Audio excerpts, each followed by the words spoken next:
descendants of Noah's sons. Now these are the generations of the sons of Noah: Shem, Ham, and Japheth. And unto them were sons born after the flood. The sons of Japheth: Gomer, and Magog, and Madai, and Javan, and Tubal, and Meshech, and Tyrus. And the sons of Gomer: Ashkenaz, and Rephath, and Togarmah. And the sons of Javan: Elisha, and Tarshish, Kittim, and Dodan. By these were the isles of the Gentiles divided in their lands, every one after his tongue, after their families, and their nations. And the sons of Ham: Cush, and Mizraim, and Phut, and Canaan. And the sons of Cush: Seba, and Havilah, and Sabta, and Ramah, and Sabtekah. And the sons of Ramah: Sheba, and Dedan. And Cush begat Nimrod. He began to be a mighty one in the earth. He was a mighty hunter before the Lord. Wherefore it is said, even as Nimrod the mighty hunter before the Lord. And the beginning of his kingdom was Babel, and Erech, and Akkad, and Calneh, in the land of Shinar. Out of that land went forth Asshur, and builded Nineveh, and the city of Rehoboth, and Calah, and Rezin between Nineveh and Calah. The same is a great city.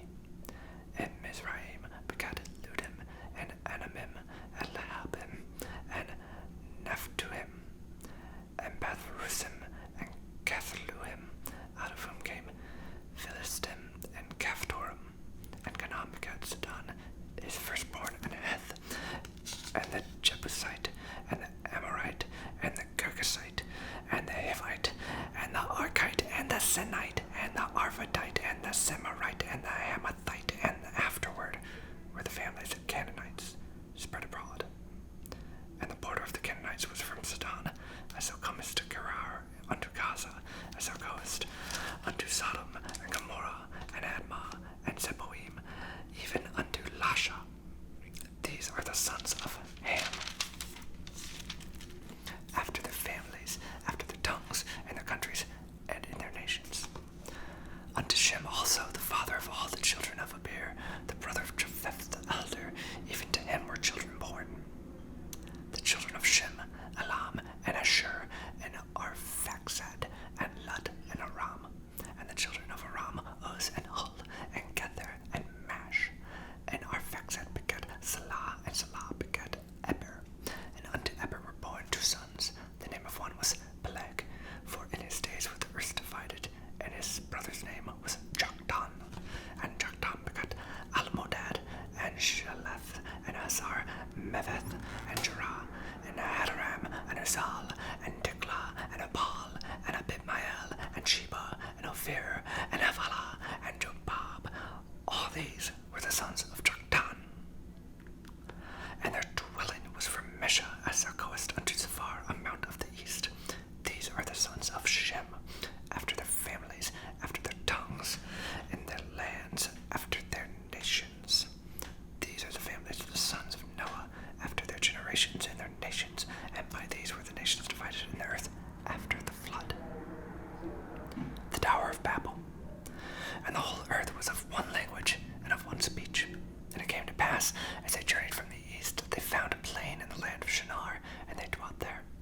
And they said one to another, Go to, let us make brick and burn them thoroughly.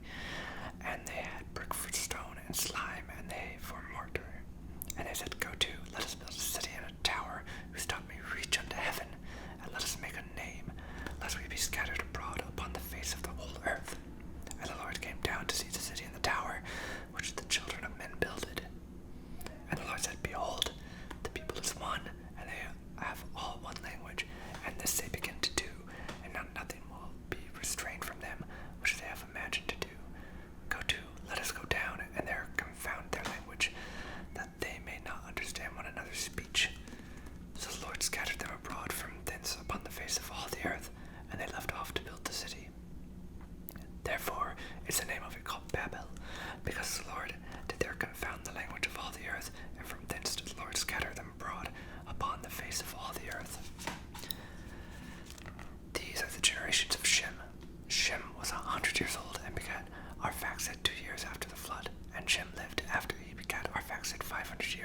sons and daughters.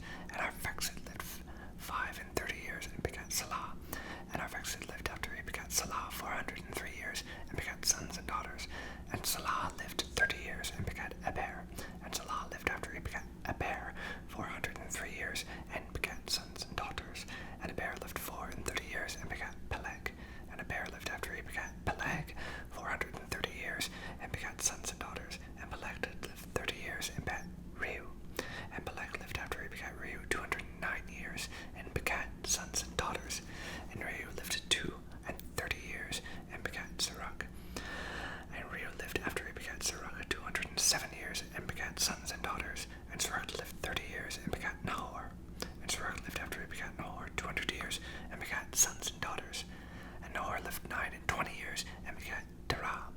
And Nahor lived after he begat Terah 119 years, and begat sons and daughters. And Terah lived 70 years, and begat Abram, Nahor, and Haran. Now these are the generations of Terah.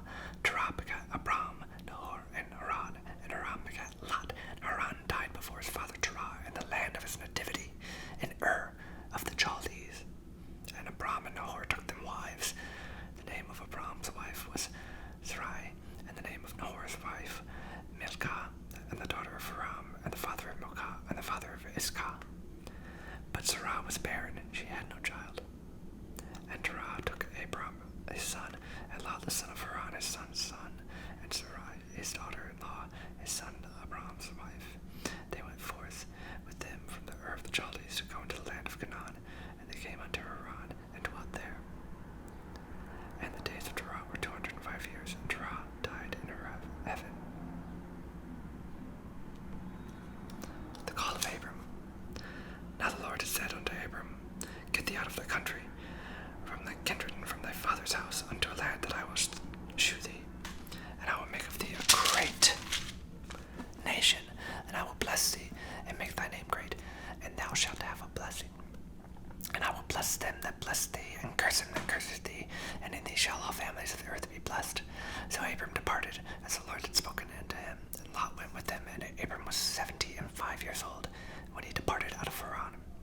And Abram took Sarai his wife, and Lot his brother's son, and all their substance that they had gathered, and the souls that they had gotten in Haran, and they went forth to go into the land of Canaan. And in the land of Canaan they came. And Abram passed through the land unto the place of Sikkim, unto the plain of Moreh, and the Canaanite was then in the land. And the Lord appeared unto Abram, and said, Unto thy seed will I give this land. And there builded he an altar unto the Lord, who appeared unto him. And he removed from thence unto a mountain on the east of Bethel, and pitched his tent, having Bethel on the west, and Ai on the east.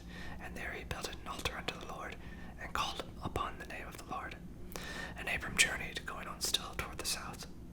And there was a famine in the land, and Abram went down into Egypt to sojourn there, for the famine was grievous in the land.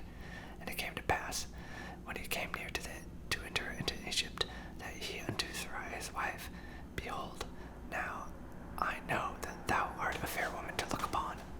Therefore it shall come to pass, when the Egyptians shall see thee, that they shall say, This is his wife, and they will kill me, but they will save thee alive. Say, I pray thee, thou art my sister, that it may be well with me for thy sake, and my soul shall live because of thee. And it came to pass that when Abram was come into Egypt, the Egyptians beheld the woman, that she was very fair. The princes also of Pharaoh saw her, and commended her beauty before Pharaoh. And the woman was taken into Pharaoh's house. And he entered Abram well for her sake. And he had sheep, and oxen, and he-asses, and men-servants, and maid-servants, and she-asses, and camels. And the Lord plagued Pharaoh and his house with great plagues, because of Sarai, Abram's wife. And Pharaoh called Abram and said, What is this that thou hast done unto me?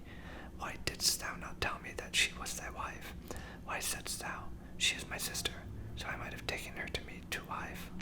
Now therefore, behold thy wife, take her, and go thy way. And Pharaoh commanded his men concerning him, and they sent him away, and his wife, and all that he had.